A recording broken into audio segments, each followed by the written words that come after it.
देखिए यहाँ पर सर्विस इन ईयर लिखा हुआ है रैंक वाइज। तो सूबेदार की सर्विस यहाँ पर 26 साल दिखाई गई है, नायब सूबेदार की 24 साल, हवलदार की 22 साल, नायक की 20 साल और लेस नायक और सिपाही की 15 साल से लेकर 18 साल तक सर्विस दिखाई गई है। क्या नायक और हवलदार की सर्विस 2 साल कम कर दी गई है? तो इसकी पूरी हकीकत क्या है मैं आपको इसमें बताता हूं। ओके, तो दोस्तों सही बताऊं तो मैं ये वीडियो नहीं बनाने वाला था, लेकिन आप लोगों के बहुत ज्यादा कमेंट आए, बहुत ज्यादा क्वायरीज आई कि सर क्या नायक और हवलदार की सर्विस 2 साल कम कर दी गई है, एक ऐसा लेटर वायरल हो रहा है। तो आपको ये पूरा लेटर दिखाऊंगा कि किस लेटर के बारे में बात हो रही है और यहाँ पर कंफ्यूजन क्या हो रहा है, और इसमें काफी सारे रूल्स चेंज हुए हैं जो कि आपके लिए जानना अति आवश्यक है। तो वीडियो को पूरा देखिएगा और साथ साथ में मैं आपको बताऊंगा कि कंफ्यूजन कहां से हो रहा है और इसकी हकीकत क्या है और ये रूल्स आपके लिए कैसे काम करेंगे। आपको अगर ये चीजें नहीं पता है तो आपको कई ज्यादा नुकसान भी हो सकता है। तो सबसे पहले मैं लेटर आपको स्क्रीन के ऊपर दिखाता हूं। तो ये लेटर निकाला गया है ministry of defence army headquarter की तरफ से और सभी कमांड्स को ये लेटर भेज दिया गया है और 6 जनवरी 2023 का ये लेटर है। सब्जेक्ट आप यहां पर देख पा रहे हैं, procedure and criteria for screening of JCOR for grant of extension of service. जी हां दोस्तों, आपकी जो सर्विस एक्सटेंशन की जाती है 2 साल के लिए आप जो एक्सटेंड करते हैं उसके बारे में कुछ नियमों में बहुत बड़े बदलाव आए हैं। उसके बारे में ये पूरा विवरण है, पूरे विवरण के साथ मेन टॉपिक में आपको बताऊंगा। और इसी लेटर को कंफ्यूजन कर दिया गया है और लोगों ने यह समझ लिया है कि अब जो है नायक और हवलदार की सर्विस 2 साल कम कर दी गई है। यह कंफ्यूजन कहां से पैदा हो रहा है आगे हम देखेंगे। देखिए यहां पर 5 पहले लेटरों का एक रेफरेंस दिया गया है जो कि 2010 से लेकर 2020 तक का है और आगे कई सारे रूल्स बताए जा रहे हैं। सबसे पहला है स्क्रीनिंग के बारे में।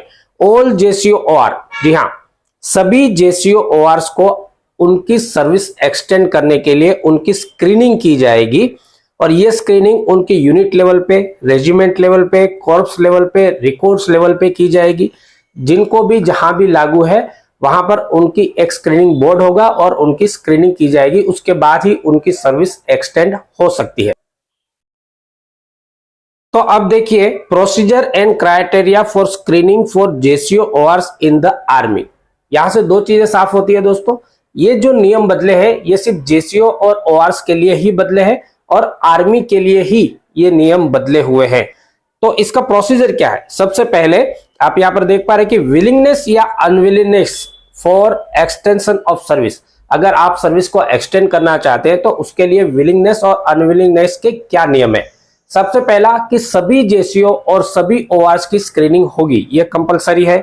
और सर्विस एक्सटेंड करने के लिए सभी JCO या ORs जो भी कैंडिडेट है उनको अपने CO का, कमांडिंग ऑफिसर का विलिंगनेस या अनविलिंगनेस सर्टिफिकेट साइन करके पहुंचाना होगा, साइन करके देना होगा। मान लीजिए कि अगर कोई अनविलिंग करना चाहता है लेकिन उन्होंने अनविलिंगनेस सर्टिफिकेट नहीं दिया है तो ये माना जाएगा कि उनकी सर्विस ऑटोमेटिकली एक्सटेंड हो जाएगी। और यहां पर एक ऑप्शन भी दिया जा रहा है, आप लेटर में देखिए, चेंज ऑफ ऑप्शन। अगर आपने विलिंग किया है और उसमें आप अभी अनविलिंग करना चाहते हैं या फिर पहले अनविलिंग किया था फिर विलिंग करना चाहते हैं तो आपके लिए इसमें चेंज करने का एक ऑप्शन रहेगा, सिर्फ एक ऑप्शन आपको दिया जाएगा, आप एक ही बार ये चीज कर सकते हैं। लेकिन यहां JCO के बारे में खास चीज दिया गया है, जो भी JCO है उनको अगर विलिंगनेस या अनविलिंगनेस में चेंज करना है, ऑप्शन का इस्तेमाल करना है तो उनको 2 बार ऑप्शन मिलता है। लेकिन वो किस तरह से मिलता है इसको थोड़ा समझ लीजिए। फॉर एग्जाम्पल मान लीजिए कि किसी JCO साहब की सर्विस 28 साल है तो होता क्या है कि 2 साल पहले उनकी ऑर्डिनरी के लिए रिकमेंडेशन चला जाता है और उसके बाद उनको पता चलता है और वो सर्विस एक्सटेंड करना चाहते हैं, विलिंगनेस देते हैं तो एक चांस उनका यहां पर खत्म हो जाता है।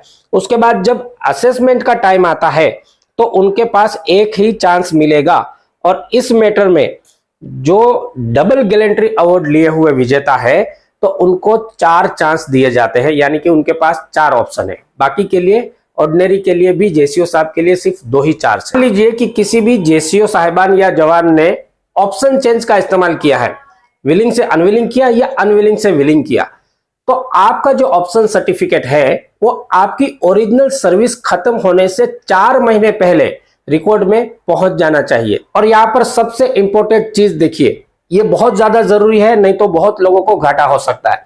अगर किसी ने विलिंग किया था सर्विस एक्सटेंशन के लिए, मान लीजिए कि 2 साल विलिंग कर दिया है और उसके बाद में उनको पता चला कि नहीं मुझे सर्विस नहीं करना है, अब मुझे अनविलिंग करना है, और वो ऑप्शन को इस्तेमाल करके अनविलिंग सर्टिफिकेट भर के दोबारा से देते हैं, तो उनकी सर्विस पेंशन जो है वो प्रीमेच्योर तौर पे ही मानी जाएगी। क्योंकि जब आपने विलिंगनेस दिया था तो आपकी ओरिजिनल सर्विस का पीरियड जो है 2 साल बढ़ा दिया गया था। अब आप अनविलिंग दे रहे हो तो आपकी सर्विस कलर नहीं मानी जाएगी, प्रीमेच्योर सर्विस मानी जाएगी। और आप जब पेंशन जाएंगे तो आपको प्रीमेच्योर के बेनिफिट मिलेंगे, ना कि कलर सर्विस के बेनिफिट मिलेंगे। एक और बहुत इंपॉर्टेंट चीज, मान लीजिए कि आपने पहले सर्विस का एक्सटेंशन नहीं लिया था, अब सर्विस के लास्ट मोमेंट में आपका प्रमोशन आ जाता है और फिर अगर आप एक्सटेंशन लेते हो और इस समय के दौरान में आपका कोई जूनियर प्रमोट हो चुका है, तो यहां पर आप सीनियोरिटी के लिए ऑब्जेक्शन नहीं ले सकते हैं। आपकी सीनियोरिटी आपके एक्सटेंशन जब से सैंक्शन किया गया तब से मानी जाएगी, या फिर वो वैकेंसी जब क्रिएट हुई तब से मानी जाएगी। तो आप अपने जूनियर के सामने सीनियोरिटी लेने के लिए दायर नहीं कर सकते हैं, ऑब्जेक्शन नहीं ले सकते हैं। तो दोस्तों, अभी तक आप अगर सब्सक्राइब नहीं किए हो चैनल को तो प्लीज हमारी विनती है कि आप सब्सक्राइब कर लीजिएगा और घंटी दबाना है, बेल आइकन दबाना है और ऑल नोटिफिकेशन को प्रेस करना है, ताकि ऐसे जो भी इंपॉर्टेंट चीजें होती है वो आपसे मिस ना हो। और हमारे एक व्यूअर ने ये स्क्रीनशॉट भी हमें भेजा था, देखिए यहां पर आपको लेटर दिखा रहा हूं, और इसकी वजह से सबसे बड़ा कंफ्यूजन पैदा हो रहा है। देखिए यहां पर सर्विस इन ईयर लिखा हुआ है रैंक वाइज, तो सूबेदार की सर्विस यहां पर 26 साल दिखाई गई है, नायब सूबेदार की 24 साल, हवलदार की 22 साल, नायक की 20 साल और लेस नायक और सिपाही की 15 साल से लेकर 18 साल तक सर्विस दिखाई गई है। इसको लेकर बहुत बड़ा कंफ्यूजन हो रहा है कि क्या नायक और हवलदार की सर्विस 2 साल कम कर दी गई है। तो दोस्तों, ये सर्विस का टाइम नहीं दिखाया जा रहा है, बल्कि ये रैंक वाइज आपकी स्क्रीनिंग शेड्यूल दिखाया जा रहा है। जो सर्विस एक्सटेंशन के लिए आपको स्क्रीनिंग बोर्ड को अटेंड करना होगा उसका शेड्यूल दिखाया जा रहा है कि भाई कोई सूबेदार है तो उनको 26 साल में शेड्यूल अटेंड करने को मिलेगा, नायब सूबेदार को 24 साल में मिलेगा और हवलदार को 22 साल में, नायक को 20 साल में। इस तरह से आपको सर्विस एक्सटेंशन के लिए आपका जो स्क्रीनिंग होना है उसका ये शेड्यूल है, ना कि सर्विस को कम करने का शेड्यूल है। और एक इंपॉर्टेंट चीज, इन मामलों में कैटेगरी पर्सन जो है, मेडिकल कैटेगरी है, उनको बहुत ज्यादा क्वेश्चन होते हैं, तो उनके लिए भी बता देता हूं। अगर कोई ओवरवेट से कैटेगरी है तो उनके लिए कोई जगह नहीं होती है, लेकिन कोई रेगुलर स्पोर्ट्समैन है कुछ गेम के लिए, जहां पर यहां पर लिखा हुआ है हैमल थ्रोइंग है, जेवलिंग थ्रोइंग है, डिस्कस थ्रोइंग है, या शॉट पुट कर रहा है, तो वेट लिफ्टिंग कर रहा है, रेसलिंग या बॉक्सिंग कर रहा है, तो वो रेगुलर अगर स्पोर्ट्समैन है तो उनके सीओ की तरफ से एक सर्टिफिकेट जाएगा और वो हायर कमांड से सैंक्शन होगा। बाद में वो सर्विस एक्सटेंड भी कर सकते हैं और उनको प्रमोशन भी लागू हो जाएगा।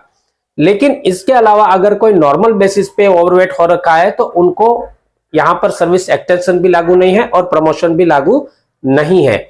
तो आशा करता हूं कि आपके सारे पॉइंट्स जो है यहां पर कवर हो चुके हैं, कंफ्यूजन आपका दूर हो चुका है। तो इस वीडियो को ज्यादा से ज्यादा फौजी भाइयों के साथ शेयर जरूर कीजिएगा।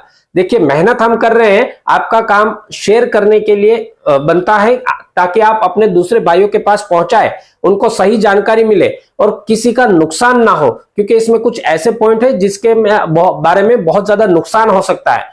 तो ये जानना सभी को जरूरी है, तो प्लीज शेयर कर दीजिएगा। इस वीडियो में इतना ही। नमस्कार, जय हिंद।